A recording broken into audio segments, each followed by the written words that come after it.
Assalamualaikum warahmatullahi wabarakatuh. Ini salah seorang tenaga ahli pengajar kayaknya, karena selain ngajar juga di SMK, beliau ngajar juga di komunitas pengajaran ya. Namanya akan saya sebutin lah. Akan saya sebutin. Nah,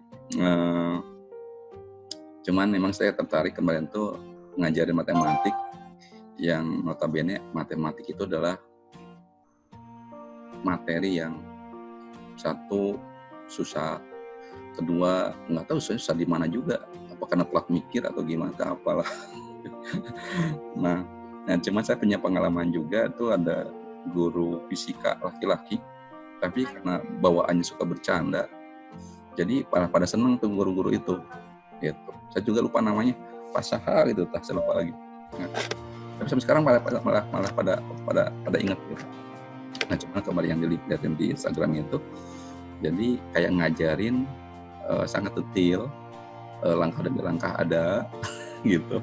Nah, sehingga saya harusnya paham gitu, tanpa berhadapan pun harusnya bisa paham. Artinya ibu sudah tahu bagaimana cara mengajar matematik gitu, menurut saya. Gitu, makanya saya ajak ngobrol. Karena kan ibu juga ngajar tidak hanya di pandemi COVID aja. Sebelum pandemi kan udah ngajarin juga dengan jarak jauh kan ya. Gitu. Nah, oke. Saya mungkin dari psikologi dulu, balik lagi psikologi. Karena dikit-dikit adalah, walaupun belajar psikologi, ketika ayah tersimpan. Nah, kemarin kan sedikit ngebahas antara psikologi anak SMA, SMK itu, SMK ya semuanya ya, STM itu beda-beda ya. Baik itu ya kemauannya, kemudian tipikalnya juga beda-beda. Nah, cuman saya pengen tahu dulu nih, yang kalau di SMK dalam pengajaran, sama nggak cerita yang saya sampaikan tadi, guru yang dulu kan cara bercanda ngajarnya, atau dengan trik tersendiri, gimana tuh untuk ngajarin matematik di SMK?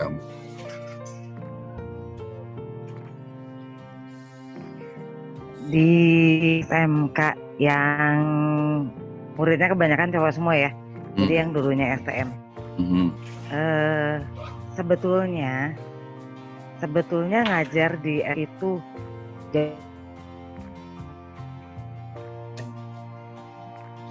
atau ngajar perempuannya.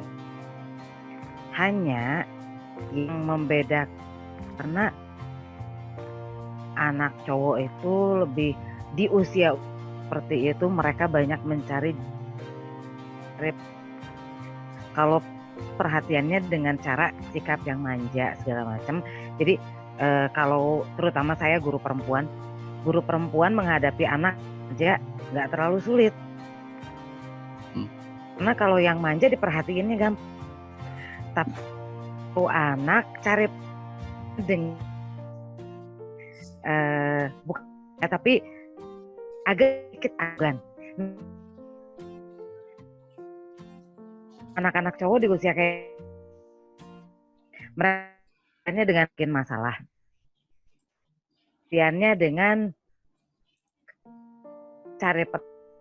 dengan cara-cara yang pikir menarik perhatian orang.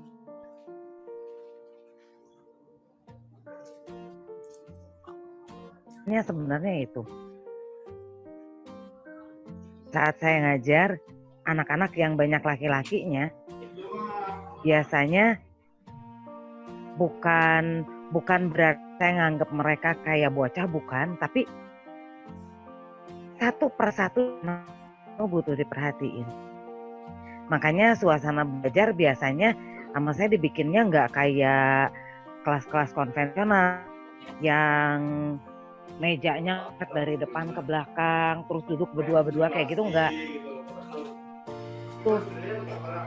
Jadi lebih enak kalau saya dulu berdelapan Bu, satu meja Bu. Kan dulu pakainya. Iya, 8 orang tuh. Kayak di warung. Anak-anak susah dikondisikan seperti itu. Jadi tanya, kemarin upload di Instagram itu karena banyak anak-anak yang mereka waktu dikasih soal nggak bisa ngerjain. Terus waktu nggak bisa ngerjain itu karena dikasih soalnya setiap anak beda. Jadi anak-anak kan pada ribut tuh ngejapri WA, nanyain, Bu, yang ini udah dikerjain bener nggak? Yang ini bener nggak? Kalau yang udah bener sekali jalan ya udah nggak ada masalah. Tapi kalau yang sampai 3 kali dia ngerjain salah juga. Nah biasanya justru jadinya saya yang ngerjain. Soalnya kan kasihan mereka bingung. Terus kebanyakan anak-anak kan ngeluhnya kok di rumah belajar kayak gini nggak ada teman untuk belajar dan nggak ada tempat untuk nanya. Nah kalau dijelasin satu-satu ngerjain matematika kayak gitu lewat japri kan susah. Makanya tunggu sebentar. Nah sama saya direkam itu caranya kayak gitu. Terus kirimin ke anak-anaknya. Ternyata cara seperti itu ya lumayan kena sih. Makanya jadi ngerti. Terus cobain kasih satu soal lagi. Kamu bisa ngerjain sendiri nggak? Ternyata mereka bisa. Ya solusinya bukan berarti menganggap mereka seperti bocah, bukan. Tapi kebanyakan cara belajarnya mereka memang harus mendetail tahapan demi tahapan itu harus dijelasin.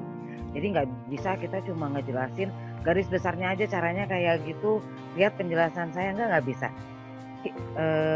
Masing-masing anak itu memang istimewa dan masing-masing anak itu daya tangkapnya memang berbeda. Jadi untuk setiap anak cara ngejelasinnya juga mau nggak mau beda. Betul. Nah sebetulnya itu bisa, berarti kan yang agak rame itu sekarang yang dikenal dengan LMS, Learning Management System. Artinya emang kebutuhan LMS itu tidak hanya untuk perguruan tinggi tuh. Jadi mungkin bisa kasih masukan juga bahwa setingkat SMA, setingkat SMK itu sekarang harus membutuhkan namanya LMS, Learning Management System. Jadi dengan LMS itu akan bukan mudah sih, membantu kayak tadi yang tidak termanage, cara pembelajaran sekarang dimanage dengan cukup mudah. Nah ya mungkin sebagai nanti bisa dilanjutkan lah, bisa dikembangkan, dan mungkin ya video-video itu nanti bisa disimpan juga di LMS tadi gitu, di Learning Management System. Dan itu bisa pengayaan buat di kampus gitu. Itu menurut saya bagus, bisa dikembangkan seperti itu. Nah balik ke pola tadi ya.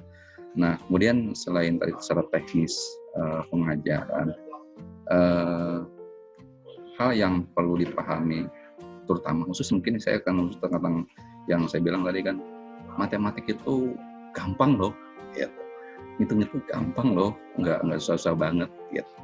Yang saya aja dulu ngalamin punya guru SMP itu killer luar biasa. Pas tanya sieun gitu kan, boro-boro ngerjakeun nanya sieun udah bisa salah gitu. Nah tapi justru saya punya pengalaman waktu STM itu punya guru SMK ngajar fisika dengan enak sambil bercanda dan ditungguin tuh gurunya untuk masuk gitu.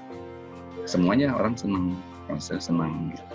Nah mungkin ibu sendiri punya trik lain nggak selain tadi yang disampaikan bahwa matematik itu bisa, matematik itu gampang, matematik itu enak dipelajarinya, untuk ngajarin matematik gampang.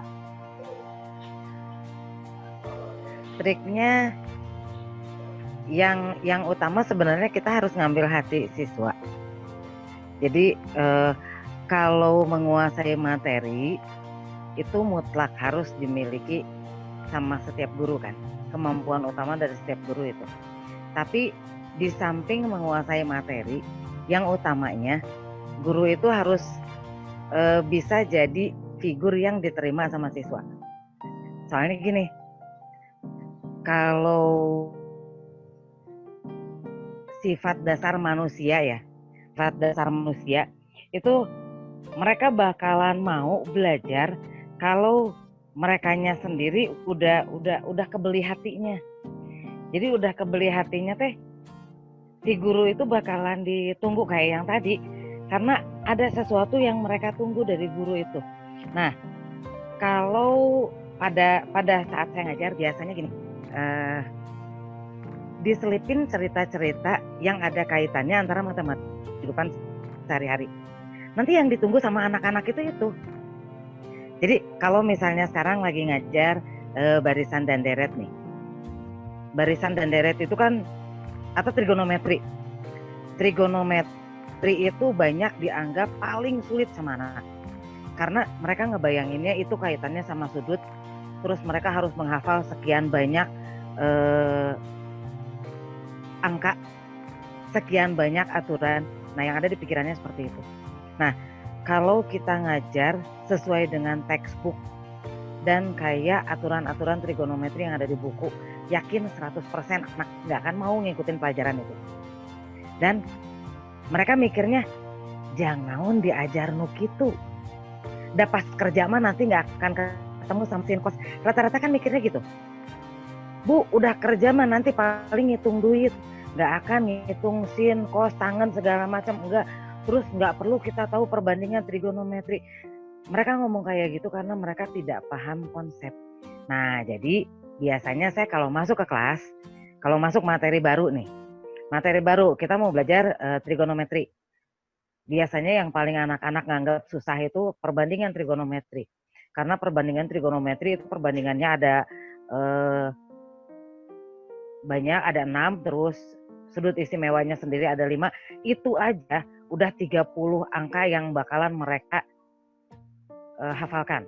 Belum lagi yang lain-lainnya. Nah, begitu masuk ke kelas, ketemu sama itu yang dijelasinnya jangan buat nakut. Jangan dulu bilang, sekarang kita belajar trigonometri, kalian harus paham ini, target ketercapaiannya ini, nanti beres ini langsung kita ulangannya bentuknya seperti ini. Itu nakut-nakutin namanya yang kayak gitu. Si kabur ya? Iya. Minggu depan nggak ada. Iya, nah gitu.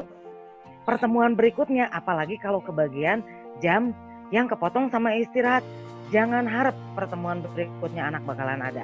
Kelas dijamin pasti bakalan kosong atau isinya hanya beberapa lah yang biasanya itu lagi. Atau pindah kelas ke warung gitu ya, yang di bawah itu. Iya, pindah ke warung. Jadi meetingnya di warung merekanya. Nah, yang pertama kan itu, kita harus bisa mengambil hati siswa. Jadi pada saat kita mengambil hati siswa, waktu kita masuk ke materi baru, kita cerita dulu. Sistemnya cerita, kita bakalan ngebahas tentang trigonometri. Terus kalau kita lihat di buku, trigonometri itu kayak gini. Nah, kenapa sih kita mesti belajar tentang ini? Apa sih manfaatnya buat kita? Nah, di situ saya ngasih contoh-contohnya yang gimana caranya supaya anak nanti bakalan tertarik, oh ternyata kita memang butuh yang kayak gitu. Nah, salah satunya yang 2 di antaranya ada yang sama saya udah dibikin ini videonya, terus udah diupload di YouTube juga. Yang satu menghitung tinggi objek dengan menggunakan jangan. Dipakai buat praktek sama di sekolah. Terus yang satunya lagi ngitung lebar sungai atau lebar lapang. Kalau waktu itu dipakai praktek di sekolah itu ngitung lebar lapang. Emang sih kita tahu yang namanya lapang basket itu lebarnya seperti itu. Tapi bakalan lebih kena ke mereka pada saat kita ngitung langsung. Tapi kita pakai aturan trigonometri, terus kita datang ke lapang, kita pakai jam untuk patokan segala macam. Jadi mereka lebih paham, oh iya ya ternyata manfaatnya itu seperti ini. Jadi kalau kita kerja, mungkin di kantor kita nggak bakal ketemu sama hal-hal seperti itu. Tapi pada saat kita turun ke lapangan, kita tidak bisa selalu mengandalkan kepada teknologi. Tetap kita gitu. Jadi yang saya tekan itu konsep. Nah kalau udah gitu, biasanya anak-anak mulai bilang, oh iya ya, ternyata. Ya. Atau mungkin nggak tahu lah, yang menurut saya sih buat PR, bagaimana menciptakan, bagaimana mengasih pengurusan yang saat bekerja sudah ready untuk menjadi tenaga ahli seperti itu. Oke, balik ke yang tadi matematik gampang. Nah, yang diceritain tadi itu kenapa saya ngomong tadi konsep? Karena saya ngalamin juga, saya orang tukang jalan-jalan lah, suka naik gunung. Jadi dulu saya juga mountaineering. Itu bagaimana menentukan koordinat itu adalah namanya mountaineering gitu. Jadi itu kepake sebetulnya ilmu yang tadi diajar trigonometri itu. Ya, sehingga kita akan tahu posisi, kemudian juga jarak ke sebuah tujuan kita proses di mana, arah tujuan kemana itu ada dalam mountaineering sebetulnya. Gitu. Kayaknya sekarang karena anak-anak itu lebih cenderung praktis ya. Jadi secara konsep juga disampaikan, secara praktis pun itu dia paham gitu, kegunaannya. Jadi kalau misalkan dia mikir ini buat apa, kayaknya dianggap tidak penting seperti itu. Sehingga yang dianggap tidak penting itu dia tidak mau mempelajari seperti itu. Itu sih menurut saya. Nah, cuman secara teknis lagi, Ibu kan sekarang kan banyak ya ngajarin online juga dengan yang sebelah ono itu. Nah, kayaknya bebas aja kali ya, nggak apa-apa kali ya. Saya ceritain juga kan. Apa-apa. Takutnya ada merek segala macam, orang nggak suka disebutin merek gitu. Dengan belajar secara teknologi seperti itu, kira-kira bukan lebih gampang ya, ada teknologi khusus nggak cara mengajarkan? Apakah seperti ini aja ngobrol seperti ini, atau ada secara khusus atau manajerial khusus dalam hal mengajarkan yang online tadi? Kalau patokan dari lembaganya sendiri nggak ada. Tapi kita diajarin teknisnya aja. Jadi kalau kita mau menyampaikan nanti yang harus jadi gini kita pakai sistemnya kayak gimana. Terus kalau mau live caranya gimana, mau direkam caranya kayak gimana. Nah, yang diajarin sebenarnya lebih ke arah situ. Tapi kalau kita ngajarnya kayak gimana, itu sebetulnya nggak diajarkan. Cuma merekanya sendiri waktu menawarkannya karena kelihatan ada guru yang ngajarnya itu menggunakan konsep Merdeka Belajar. Makanya terus ditawarin, mau nggak ngajar kayak gini? Ya, kalau ngelihat perkembangan pendidikan sekarang itu kalau kita ngikutin yang kebanyakan, kita sepertinya sulit untuk Jadi kalau ada yang menawarkan untuk kita bisa explore gimana caranya kita ngajar yang disebut Merdeka Belajar, ya kenapa enggak? Karena di situ kan kalau misalnya ada yang kita ngajarnya rada nggak enak atau rada kurang dipahami, itu nanti orang bakalan langsung kan ngasih tahu ke kitanya. Kan yang namanya guru itu nggak boleh pundungan, nggak boleh sakit hati, nggak boleh marah kalau dikomplain. Setiap orang harus mau menerima kritikan, jangan mau menerima pujian doang. Pujian itu tidak membangun, justru pujian itu bisa menjatuhkan seseorang. Tapi kritikan itu bisa membangun seseorang untuk jadi lebih baik. Makanya cara-cara kayak gitu kan, kalau ada anak yang nggak ngerti aja misalnya, saya ngejelasin nih, terus anak nggak ngerti, si anak itu kan bakalan komplain di situ langsung, Bu, suaranya nggak jelas, Bu, terlalu cepat, Bu, dan itu dilihat sama user yang lain. Di situ berarti saya harus memperbaiki cara ngomongnya saya harus memperbaiki cara menerangkannya saya. Kalau kita di kelas kita nggak akan ketahuan sama yang lain. Orang kalau kita di kelas kita disebut ngomong terlalu cepat aja, mana yang ngobrol wae atau udah jadi ibu ngomong tekadenge, kan bisa ngomong kayak gitu. Dan seolah-olah itu kayaknya sah-sah aja gitu. Kalau kita ngajar online, iya. Ya mungkin guru itu selalu benar. Tipikal ngajar sekarang nggak seperti itu. Jadi emang harus ada review, mirip kayak toko online, mirip kayak toko online kan sekarang kan. Jadi ada reviewnya juga kan, hasilnya kayak gimana.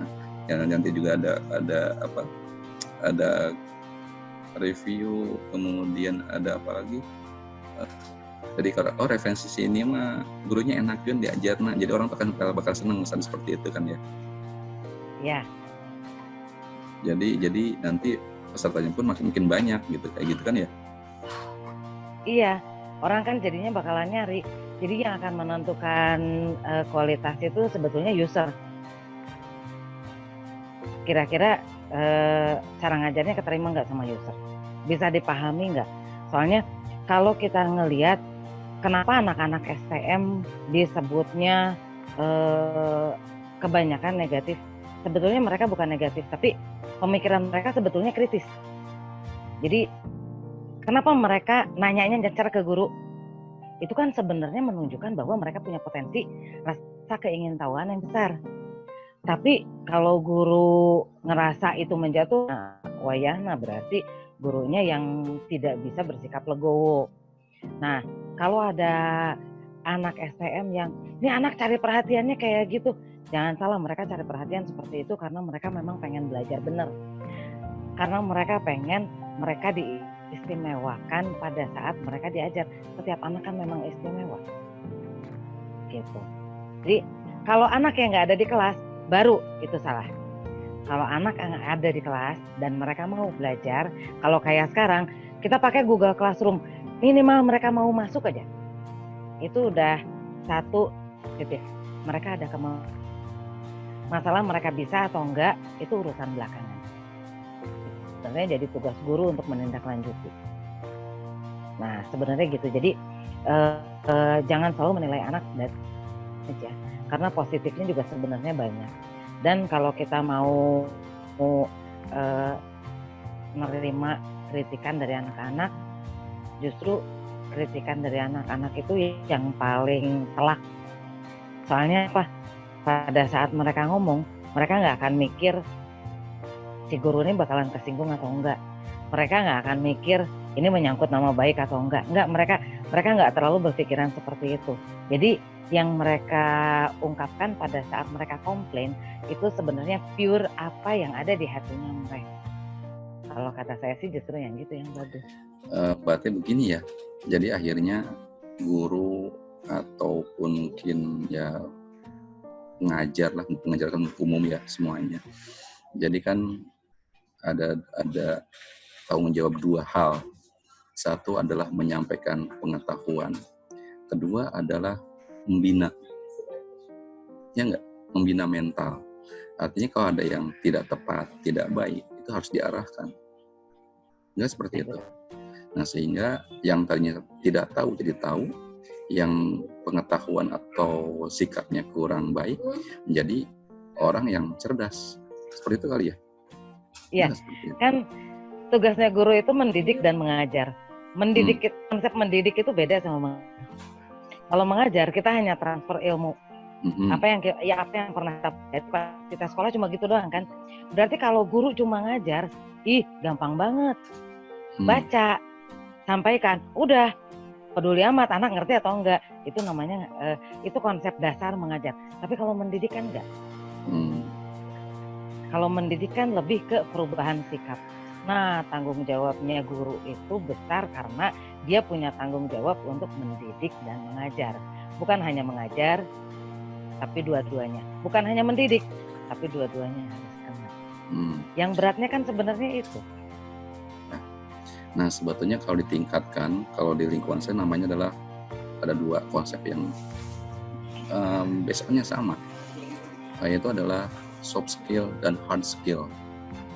Artinya hard skill itu adalah profesional kan. Nah, soft skill itu adalah perilaku sebetulnya, attitudes. Nah, artinya nyambung dengan tadi adalah teman saya saat dia menerima karyawan baru, dia tidak hanya butuh keahlian saja, tapi juga butuh orang yang punya attitude. Seperti itu. Nah, artinya ya pendidikan yang harus kita bangun sekarang ini adalah ada dua hal. Satu adalah profesional, yang kedua adalah punya orang-orang punya perilaku yang sangat-sangat baik dengan kemampuan berpikir cerdas, kemudian punya keahlian yang profesional seperti itu. Sehingga itu akan tetap ilmu itu menurunkan untuk kebaikan ya. Iya, betul. Kebaikan dan mengajar dan mengajari untuk orang itu berusaha Ya, ada masalah berusaha untuk menyelesaikan baik oleh sendiri ataupun orang lain. Itu kan ya.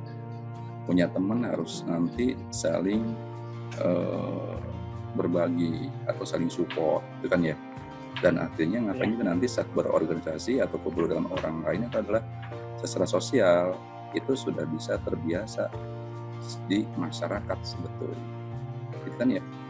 Nah itu sebetulnya nyambung di pelajaran berorganisasi juga sebetulnya, karena saat orang berorganisasi ya kita bekerja kan berorganisasi sebetulnya. Kalau misalkan orangnya adalah melanggar, ya pasti tidak akan berjalan apapun, kan seperti itu. Jadi semuanya harus ngikutin aturan sesuai dengan yang diharuskan, sehingga apa yang tujuannya tercapai dengan optimal, seperti itu. Menurut saya seperti itu. Dan itulah mungkin ya guru-guru sekarang yang masuk ke zaman milenial dengan generasi Z yang mungkin tantangannya tambahan tidak hanya